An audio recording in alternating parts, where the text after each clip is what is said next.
In on President Trump's unsubstantiated wiretap claims, even after lawmakers on both sides of the aisle say there's just no proof. So you think he's still going to be vindicated? Do you think he's still going to be vindicated? The Trump administration fired up as the president tries to sell his health care plan and budget cuts to the country. Raging inferno. A 5-alarm fire tearing through a city block in downtown Raleigh. Massive flames spreading across 5 buildings. We're not going to be able to control this fire. Families nearby forced to evacuate, the race to put out the blaze. Manhunt for a killer after 2 teens' bodies were found on the side of a country road. Their families speaking out for help and a devastated community searching for answers.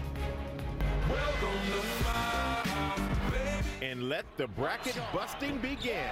The March Madness team celebrating big this morning. And Northwestern has won! The huge mistake that helped Northwestern make history. And the 12th-seeded team taking home a huge upset. Who's on their way to NCAA glory? Live in Times Square, this is GMA with Robin Roberts, George Stephanopoulos, and Michael Strahan. And good morning, America. Boy, March Madness living up to the hype already, huh? How's your bracket doing there, Michael? My bracket's good. I picked Northwestern. You did? I'm doing all right. Wow, I'm impressed. Oh, yeah. Good start for you. Happy St. Patrick's Day, everyone. Take a look at the White House, actually, getting into the spirit, turning their fountain green. We're all wearing green, too, by the way. Sort of, yeah. We got some green. I have a green leaf in my dress. I'm a little teal, but I went green 2 days ago, You're so mint, that I would carried say. over as well. Yeah, mint. That's good. Mint. And, you know, and Robin is on a very special assignment in Austria this morning. Good morning, Robin. You guys are agreeing with envy because I'm here. It is beautiful to be here for Special Olympics World Winter Games. It is spectacular in a word. The incredible athletes from all around the world who are competing here. And did I mention the setting here? The majestic Austrian Alps like that. This is inspiring in so many ways, and I'm going to be sharing that with you throughout the morning, guys. Boy, it does look gorgeous. Can't wait to get back to that. But first, the latest from the White House on President Trump's explosive claim that President Obama ordered wiretapping of Trump Tower. The baseless allegation has now been debunked by top members of Congress from both parties, but the White House standing by the president's tweets. Our John Carl had a contentious exchange with Press Secretary Sean Spicer in the briefing room yesterday. He joins us now with the details. John, one of the most surreal White House briefings I have ever seen. I've certainly never seen anything like it, George, but the White House is digging in, even as top Republicans have joined Democrats in saying they have seen absolutely no evidence to justify the president's accusations. White House Press Secretary Sean Spicer insists the president will be proven right about the alleged wiretapping of Trump Tower. So you think he's still going to be vindicated? Do you think I believe he will. But it's getting harder and harder to find anybody who agrees with that. Now the top Democrat and the top Republican on the Senate Intelligence Committee have issued a joint statement saying they've seen no proof to back up President Trump's accusation that President Obama tapped his phone.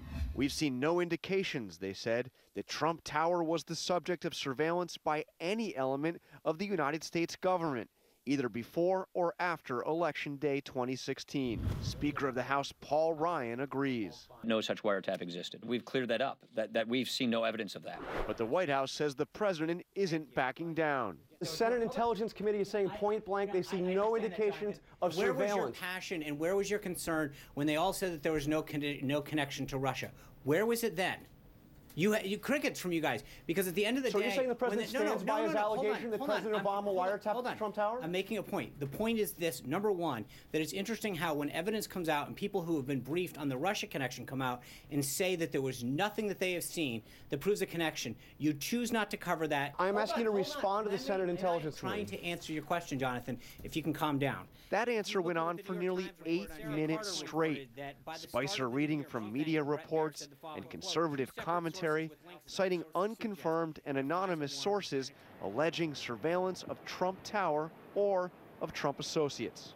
So are you saying that the president still stands by his allegation that President Obama ordered wiretapping or surveillance of Trump Tower, despite the fact that The Senate Intelligence Committee says they see no indication that it happened. Does the president still stand by the first allegation? Of all, he stands by it, but again, you're mischaracterizing what happened today. No, the they Senate, said they saw no indication. No, I'm reading exactly from their statement. I understand that. And at the same time, they acknowledge that they have not been in contact with the Department of Justice. The top Democrat on the Senate Intelligence Committee said in a statement after Spicer's briefing that the leaders would not have made the statement they made without having been fully briefed by authorities. So John, the officials debunking the president's tweet keep on piling up right now, and then the White House is actually trying to have it both ways. They're doubling down, standing by the tweets, but also trying to slide off them at the same time.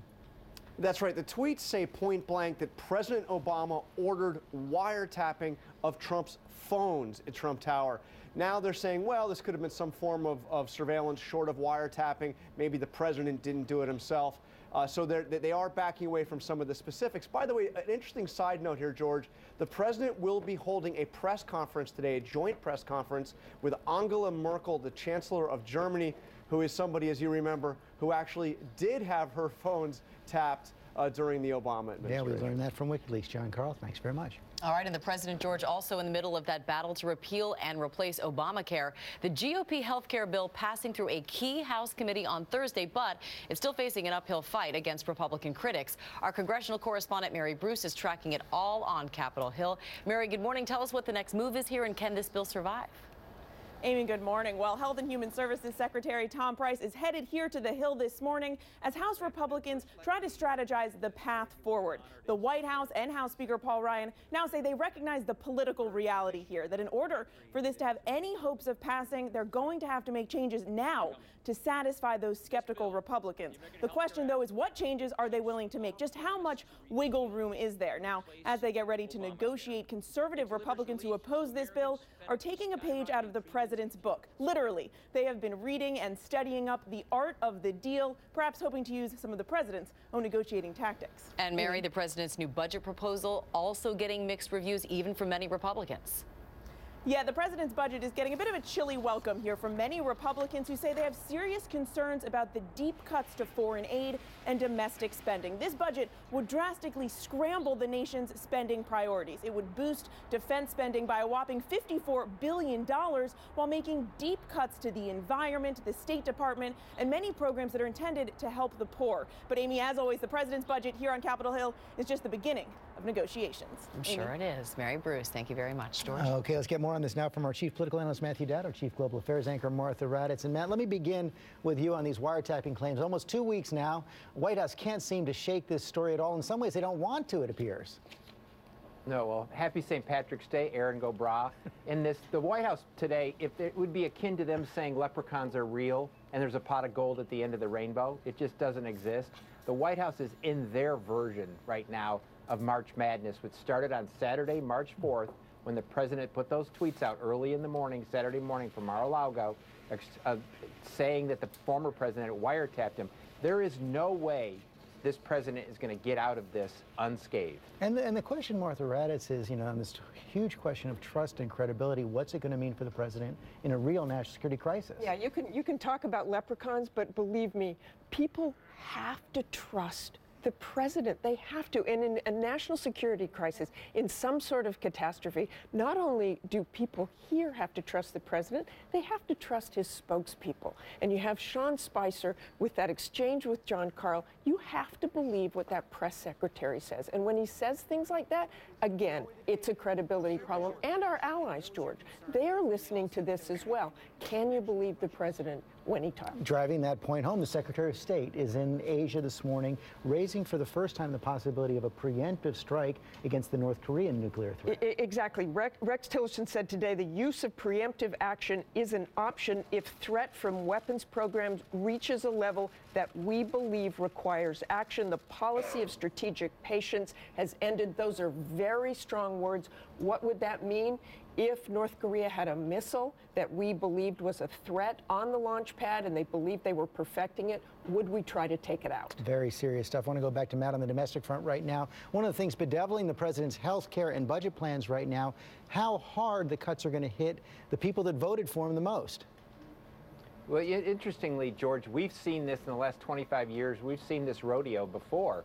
We've watched every time a president delves into health care, It's like somebody that works in a medical lab. Unless you're very protected, you're going to get sick. Hillary Clinton's Hillary Care, it hurt the president in the short term, President Clinton. Barack Obama's health care hurt him in the midterms, and now President Trump's his health care is likely to hurt them in the midterms. There is very little likelihood he's going to get out of this with either his plan or with his political capital intact. Matthew Dowd, Martha Raddatz, thanks very much. Of course, we'll have much more on This Week on Sunday. All right, George. And now to that massive 5-alarm fire tearing through an apartment building in Raleigh, North Carolina overnight. Take a look. This is a live look at the flames right now. Flames were raging there earlier this morning, and ABC's Gloria Riviera is in Raleigh with all of the latest. Good morning to you, Gloria. Good morning, Amy. We have heard helicopters constantly this morning as firefighters are still on the scene battling this massive 5-alarm fire. Now, residents poured into the streets here. They were filled with heavy smoke. They were evacuating as this fire ripped through nearly an entire block. The blaze began shortly before 10 p.m. in a 6-story apartment building.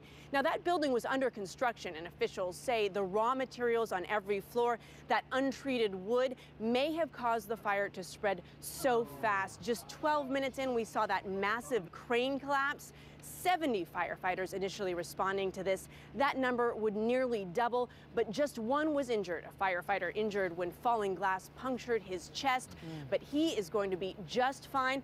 And a bit of good news, nobody else was injured. Amy? Wow, that is truly remarkable. Gloria, thank you for that. And from fire to snow and ice, Michael. To snow and ice. And, you know, we're going to talk about the new winter storm that's taking aim at the Midwest right now. And moving into the Northeast, and Ginger, you've been following it all. We said new. We're not over the old one yet. I know. And spring just a couple of days away, starts on Monday. So how about we just get another hit of snow? Well, Chicago started with it. Now a cold rain. Detroit will get into it tonight as we time this out. It goes through the weekend, and it's really Saturday through Saturday night where it begins in the Northeast. Some of the heaviest hit areas, it's not a lot of snow, but still on Sunday, looks like this thing may wrap up in Long Island through the Cape, through Boston, could get a little bit more. I think overall it's a 1 to 3 inch snow still. Insult to injury and a lot of cold air behind this. Michael and George and Amy. Okay. We're going to move on now to a tragic killing overnight. An EMT with the New York Fire Department was run over by her own ambulance after it was carjacked in the Bronx. And ABC's Gio Benitez is here with the story. Good morning, Gio. Hey, George, good morning. We don't usually hear about medics hurt on the job, certainly not killed. So this story came as a shock overnight. We're told it all happened too fast to save the medic. Oh, yo, an ambulance ran over this guy. An FDNY medic run over and killed by her own ambulance after the vehicle was carjacked in the streets of New York City. The ordeal began just after 7 p.m. when 44-year-old Yadira Arroyo, a 14-year veteran of the New York Fire Department, was told by a pedestrian that a man was riding on the back of her ambulance. The mother of 5 and her partner Monique Williams got out of the vehicle to confront the man. He jumped past them into the driver's seat and began careening the ambulance through the city streets. And they tried to get him out of the ambulance. He put it in reverse. He struck the one EMT who was injured. A policeman nearby raced to help, but it was too late for Arroyo, who was pinned under the vehicle. Monique Williams could be heard nearby screaming, "My partner." Police took Jose Gonzalez into custody and are charging him with murder. Colleagues remembering Arroyo as a hero this morning. And the mayor of New York said she started her day like any other. Then a senseless act of violence took her life. And as we said, a mother of 5. She's leaving 5 children. So sad. Yeah. Okay, Gio, thanks. Thanks, Gio. And now to those terrifying moments on one of the world's most active volcanoes, Italy's Mount Etna erupting, injuring tourists, journalists, and a scientist. Our chief foreign correspondent Terry Moran has the latest. This morning, Mount Etna is quiet, but as a group of tourists and a BBC News crew discovered, in an instant, everything can change.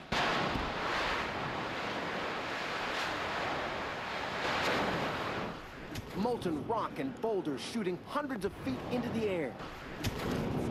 The BBC crew dropping their camera to the ground, people fleeing as the superheated debris rains down and a dense cloud of steam engulfs the slope. As they're pelted with rocks from the eruption, they scramble for the safety of the mountain vehicle. A window there shattered. 10 people injured, 3 hospitalized. All were badly shaken. Wow, that was a close call. We spoke with the BBC's Rebecca Morrell. Suddenly, There was one smaller explosion sending a plume of white steam up into the air, and we thought, oh, that seems a bit strange. And then seconds later, it was a second huge explosion sending boiling rocks, boulders, steam up into the air. So there was a moment when you thought you were going to die? Yeah, a bit. It's a volcano. There's a huge explosion. You do think, well, that might be it. Mount Etna is one of the world's most active volcanoes. It's been erupting for the past 2 days, a spectacle visible from space. Italian authorities have closed down that area of the mountain with good reason. You know, thousands of tourists go up Mount Etna every year, and usually it's a pretty cool vacation memory, but not this time, George. Boy, not. Okay, Terry, thanks very much. We're going to go now to a much more serene mountain. Robin is in the Austrian Alps for the Special Olympics World Winter Games. And Robin, as you were saying, what a terrific spot for these inspiring games. It truly is, George. And in fact, this is the second time that the World Winter Games have been held here in Austria, and for good reason. We've got over 2,700 athletes from all around the world competing from 100 different countries, and they're competing in winter sports from alpine skiing. We're at the finish line here of that, snowboarding, figure skating. It goes on and on and on. And I had a chance to hang out with some of the athletes earlier. Make no mistake, they're serious about this. This is a competition for them, but it's really, truly much more than that. And you keep in mind, they overcame some great challenges, some great odds, and they are so proud. They are so proud to be here at the World Games, and their families are too, George. And Robin, you've got a real history with the Special Olympics. Such a unique event.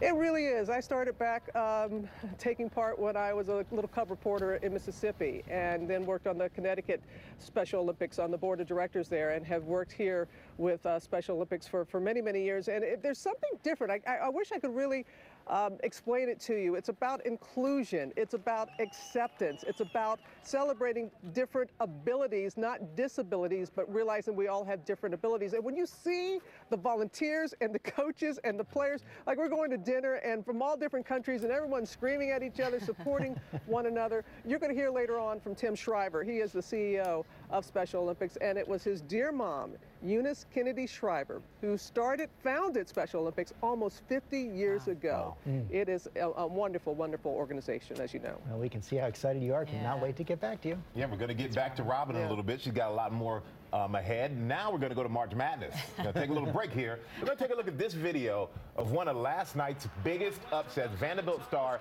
Matthew Fisher Davis. He lost track of time that was left in the game. He fouled a player from tournament Sweethearts Northwestern.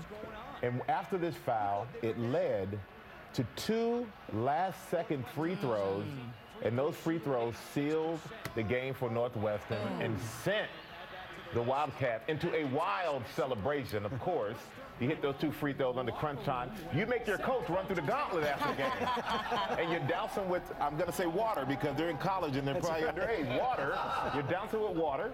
And their most famous fan, Julia Louis-Dreyfus, getting emotional because her son is on that team, and she's been following that journey the entire way, and we've been following her in Northwestern. Oh, so great. Congratulations. Tears of joy. Yeah, tears of joy. And we're going to have much more on March Madness coming up.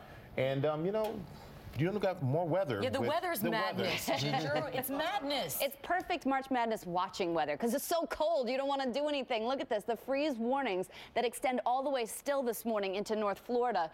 Charlotte, 27 the actual air temperature this morning, and you can see it there. Columbia, South Carolina, 31. This video that we have is actually from strawberries that they are trying to insulate. So many farmers concerned this morning. We'll know a lot more as we go through the weekend. But first, we've got to get to your weekend getaways, brought to you by Walgreens. Look at you, saving money on your Medicare Part D prescriptions. At Walgreens, we make it easy for you to seize the day by helping you get more out of life and Medicare Part D. Now with $0 copays on select plans and rewards points on all prescriptions, Walgreens has you covered. So drop by and seize the savings. Walgreens, at the corner of happy and healthy. A milder day, up to 50 degrees today, and tracking a little bit of rain for the weekend. Our first chance comes really this evening late, so I like today's sunshine, increasing clouds. It is going to feel very nice. Rain chances best after 9 o'clock this evening and up until 2 a.m. tomorrow morning. And then another chance to pick up a few showers on Saturday, mainly the afternoon, that could end with a flurry early Sunday morning and some spring showers. First day of spring on Monday, the high 56. Make it a great day, everybody.